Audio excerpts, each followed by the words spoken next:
것보다 싸울 필요가 없는 상태, 평화를 만드는 것이 가장 중요한 일 아니겠습니까?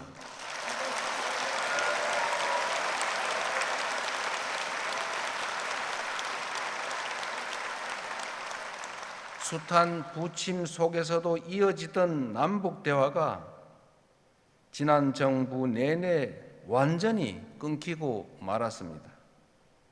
엉킨 실타래일수록 인내심을 갖고 차근차근 풀어가야 합니다. 먼 미래를 말하기에 앞서 지금 당장 신뢰 회복과 대화 복원부터 시작하는 것이 순리일 것입니다. 신뢰는 말이 아니라 행동으로 만들어집니다.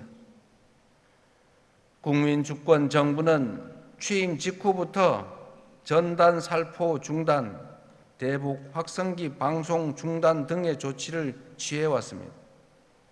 앞으로도 우리 정부는 실질적 긴장 완화와 신뢰 회복을 위한 조치를 일관되게 취해 나갈 것입니다.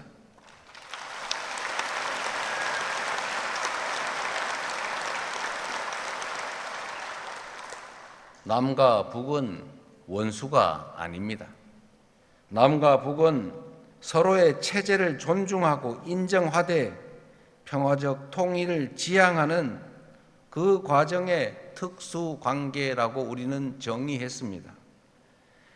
남북 기본 합의서에 담긴 이 정신은 6.15 공동선언, 14선언, 판문점 선언, 9.19 공동선언에 이르기까지 남북 간 모든 합의를 관통하고 있는 정신입니다.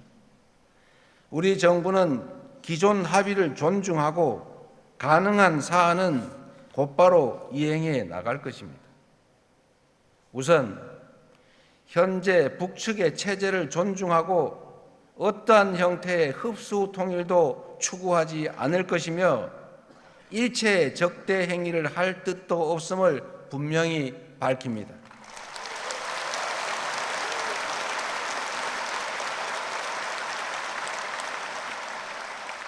특히 남북 간 우발적 충돌 방지와 군사적 신뢰 구축을 위해 9.19 군사 합의를 선제적으로 그리고 단계적으로 복원해 나가겠습니다.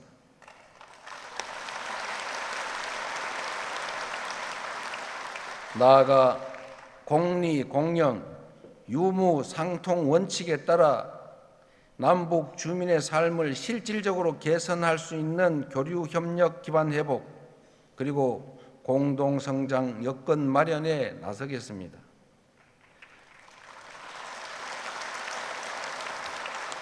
광복 80주년인 올해가 대립과 적대의 시대를 끝내고 평화 공존과 공동 성장의 한반도 새 시대를 함께 열어갈 적기라고 생각합니다. 신뢰를 회복하고 단절된 대화를 복원하는 길에 북측이 화답하기를 인내하며 기대하겠습니다.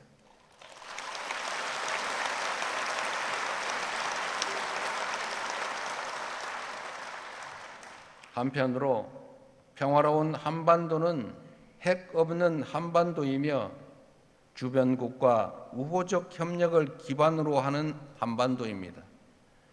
비핵화는 단기에 해결할 수 없는 복합적이고 매우 어려운 과제임을 인정합니다.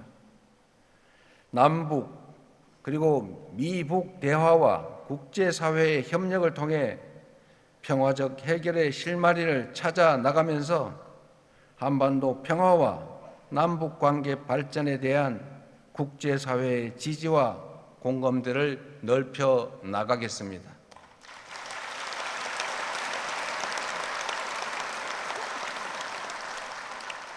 존경하는 국민 여러분, 올해는 광복 80주년인 동시에 한일 수교 60주년이 되는 해입니다. 과거를 직시하되 미래로 나아가는 지혜를 발휘해야 할 때입니다. 한일 양국은 오랫동안 굴곡진 역사를 공유해 왔기에 일본과 관계를 정립하는 문제는 늘 중요하고 어려운 과제였습니다. 우리 곁에는 여전히 과거사 문제로 고통받는 분들이 많이 계십니다. 입장을 달리하는 갈등도 크게 존재합니다. 동시에 우리는 독립지사들의 꿈을 기억합니다. 가혹한 일제 식민 지배에 맞서면서도 언젠가는 한일 양국이 진정한 이웃이 될 수 있을 것이라는 희망을 놓지 않았던 그 선열들의 간절한 염원을 이어가야 합니다. 일본은 마당을 같이 쓰는 우리의 이웃이자 경제 발전에 있어서 떼놓고 생각할 수 없는 중요한 동반자입니다. 60년 전 한일 국교 정상화 당시 양국 국민 간 왕래는 1만여 명에 불과했지만 이제는 연간 1,200만 인적 교류의 시대에 진입했습니다. 우리의 국력 또한 그때와 비교할 수 없을 정도로 성장했습니다. 한국과 일본이 산업 발전 과정에서 함께 성장해 왔던 것처럼 우리 양국이 신뢰를 기반으로 미래를 위해 협력할 때 초격차 인공지능 시대의 도전도 능히 함께 헤쳐나갈 수 있을 것입니다.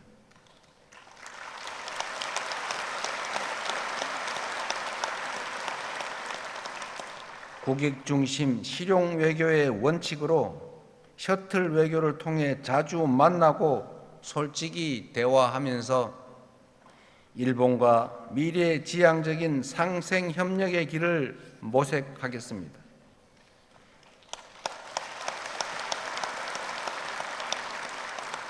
신뢰가 두터울수록 협력의 질도 높아지게 마련입니다. 일본 정부가 과거의 아픈 역사를 직시하고 양국 간 신뢰가 훼손되지 않게 노력해 줄 것으로 기대합니다. 그럴 때 서로에게 더 큰 공동 이익과 더 나은 미래가 펼쳐질 것으로 믿습니다.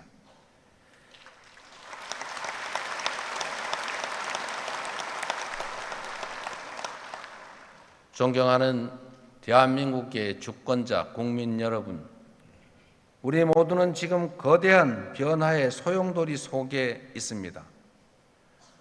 공급망 재편과 통상 질서의 급격한 변화, 첨단 기술 경쟁에 따른 산업 대전환, 기후 위기로 인한 에너지 전환의 이 복합 위기를 슬기롭게 헤쳐나가야 합니다.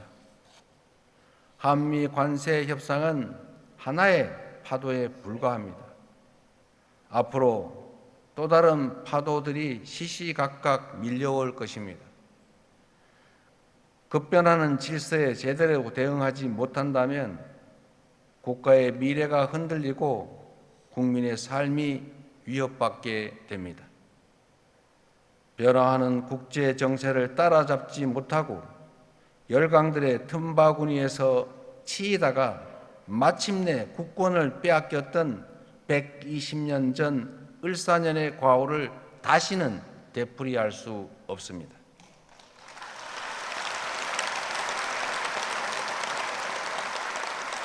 (2025년) 을사년은 그때와 달라야 합니다.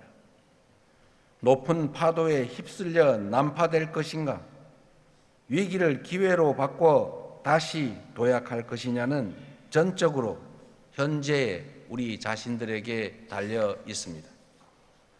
한 걸음 뒤처지면 고단한 추격자 신세가 되겠지만 힘들더라도 반걸음 앞서가면 무한한 기회를 누리는 선도자가 될 것입니다. 반도체, 인공지능 등 첨단 과학 기술을 육성하여 변화에 적극 대응해야 합니다. 에너지 고속도로를 비롯한 에너지 전환의 속도를 높여 미래를 앞장서 열어가야 합니다. 우리의 문화도 더욱 갈고 닦아 소프트 파워로 세계를 선도해야 합니다. 그럴 때 비로소 우리는 새로운 100년의 도약을 맞이할 수 있을 것입니다. 가보지 않은 길이지만 우리는 지금까지 해왔던 것처럼 얼마든지 해낼 수 있습니다.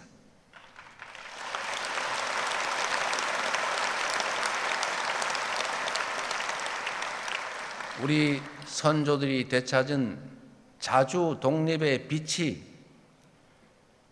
우리 국민들이 이룬 민주주의의 빛이 우리 앞날을 밝히는 길잡이가 되어줄 것이기 때문입니다. 위대한 우리 국민의 저력이 다시 발휘된다면 어둠 속에서도 길을 잃지 않고 걸어왔던 것처럼 우리가 나아갈 길도 잃지 않고 찾아갈 수 있을 것입니다.